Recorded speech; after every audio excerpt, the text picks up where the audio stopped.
Group 3 ఈ group 3 exam అయితే జరిగింది కదా. దాంట్లో పేపర్ 1లో వచ్చిన క్వశ్చన్స్ అయితే చూస్తే ఒకసారి మనకు నెక్స్ట్ జరగబోయే టీజీపీఎస్సీ ఎగ్జామ్స్ ఉంటే అలా పేపర్ 1లో ఏ విధంగా ప్రశ్నలు అనేటివి మనం ప్రిపేర్ కావాలని ఒక అవగాహన ఐడియా అనేది వస్తుంది.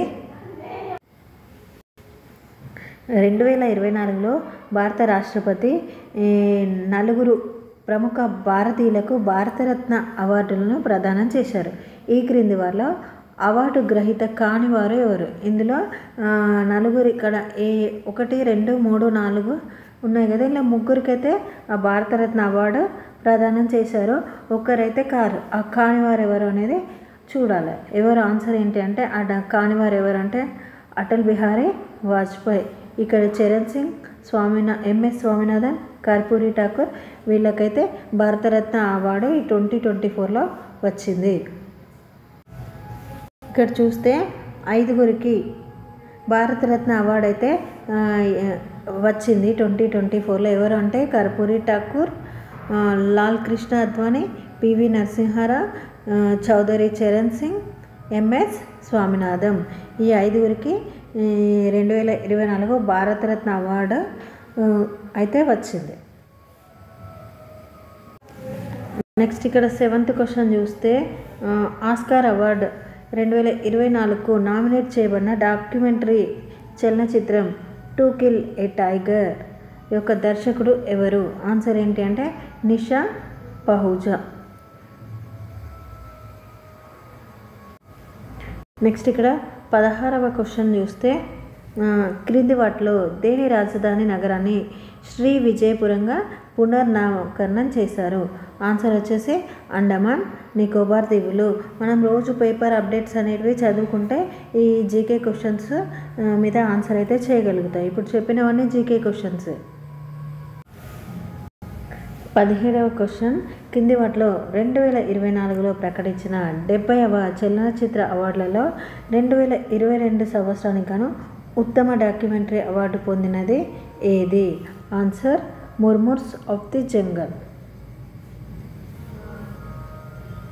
నెక్స్ట్ 21వ క్వశ్చన్ ప్రపంచ వాణిజ్య సంస్థ వరల్డ్ ట్రేడ్ ఆర్గనైజేషన్ యొక్క 13వ మంత్రుల స్థాయి సమావేశం 2024లో ఎక్కడ జరిగింది?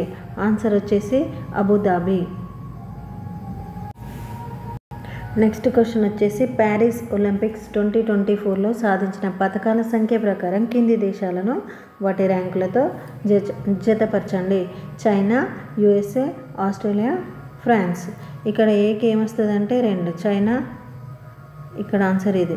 ఏకి 2 వస్తుంది అంటే చైనాకి 2వ స్థానం.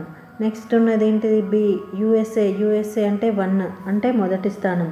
ఆస్ట్రేలియాకి 4 అంటే ఆస్ట్రేలియా 4వ స్థానం. డి ఫ్రాన్స్ 5 అంటే 5వ స్థానం. నెక్స్ట్ క్వశ్చన్ వచ్చేసి నర్గిస్ మొహమ్మదీ ఎవరు? అంటే ఇక్కడ ఆన్సర్ ఏంటి అంటే బి మాత్రమే కరెక్ట్. ఆమెకు 2023లో నోబెల్ శాంతి బహుమతి లభించింది. నెక్స్ట్ వచ్చేసి జనరల్ స్టడీస్ క్వశ్చనే. విటమిన్ రసాయన నామం ఏంటిది? Vitamin C, vitamin M, vitamin H, vitamin B12. Vitamin C అంటే ఏంటి? ఇక్కడ 3 కరెక్ట్. ఆస్కార్బిక్ ఆమ్లం. నెక్స్ట్ ఇక్కడ విటమిన్ B12 అంటే 2 సయానకో బాలమిన్. ఇవి 2 అయితే మనకు తెలుసుంటాయి. MH ఇక్కడ ఆన్సర్ చూస్తే 3, 2 అనేది ఈ యొక్క ఆప్షన్ ఏలో మాత్రమే ఉన్నది. ఇట్లా ఈజీగా మనకు కొన్ని తెలిసిన కానీ పెట్టచ్చు. ఈ విటమిన్ల పైన క్వశ్చన్స్ అనేవి మీరు ఏ ఎగ్జామ్ రాసినా ఖచ్చితంగా ఉంటాయి. వీటిని ఖచ్చితంగా నేర్చుకొని ఉండాలి.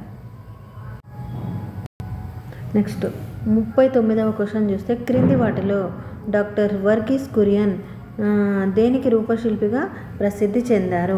ఆన్సర్ వచ్చేసి ఫస్ట్ వన్ కరెక్ట్ ఆన్సర్ శ్వేత విప్లవం.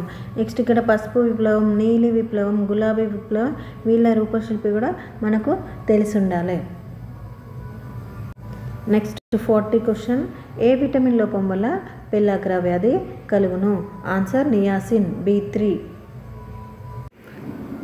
ఇక్కడ నెక్స్ట్ క్వశ్చన్ వచ్చేసి తెలంగాణ ప్రభుత్వపు మహాలక్ష్మి పథకం అనేది మహిళా సాధికారత పథకం. అర్హులైన మహిళలకు దీని ద్వారా ఏమి సమకూరుతాయి? ఆన్సర్ వచ్చేసి కరెక్ట్ ఆన్సర్ ACD. ఏ ఏంటిది? నెలకు 2500 ఆర్థిక సహాయం కరెక్ట్.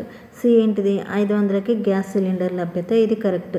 తెలంగాణ రోడ్డు రవాణా సంస్థ నడుపుతున్న ఎక్స్ప్రెస్ పల్లె వెలుగు బస్సుల్లో రాష్ట్రమంతటా ఉచిత ప్రయాణ సౌకర్యం, ఇది కరెక్ట్. ఇక్కడ బి ఉంది కదా, భారత ఉన్నత వృత్తి విద్యా సంస్థలో ప్రవేశం పొందిన బాలికలకు ఉచిత విద్యా సౌకర్యం అనేది తప్పు. నెక్స్ట్ క్వశ్చన్ వచ్చేసి ఇది MGNREGAకి సంబంధించి క్రింది వాక్యాల్లో ఏది ఒప్పు అంటే ఏది కరెక్ట్? ఆన్సర్ AC మాత్రమే. ఏ కరెక్ట్, సి కరెక్ట్, బి అనేది రాంగ్. ఇక్కడ ఏంటిదంటే కనీసం 100 రోజుల ఉపాధి హామీ పథకం అనేది ఇవ్వాలి ఈ పథకంలో. అంటే ఏంటి? MGNR అంటే ఏంటిది? మహాత్మా గాంధీ నేషనల్ రోజ్గార్ యోజన అది. నెక్స్ట్ ఈ పథకం దేనికి సంబంధించింది? శ్రమ సాంద్రత పండుగకు సంబంధించింది. ఇవి రెండు కరెక్ట్. బి అనేది తప్పు. ఇవి కొన్ని ముఖ్యమైన ప్రశ్నలు గ్రూప్ 3 పేపర్ 1కి సంబంధించినవి. Thank you for watching and subscribe చేసుకోండి. అండ్ ఎవరికైతే యూస్ఫుల్ ఉంటుందో ఈ వీడియోని వాళ్ళకి షేర్ చేయండి.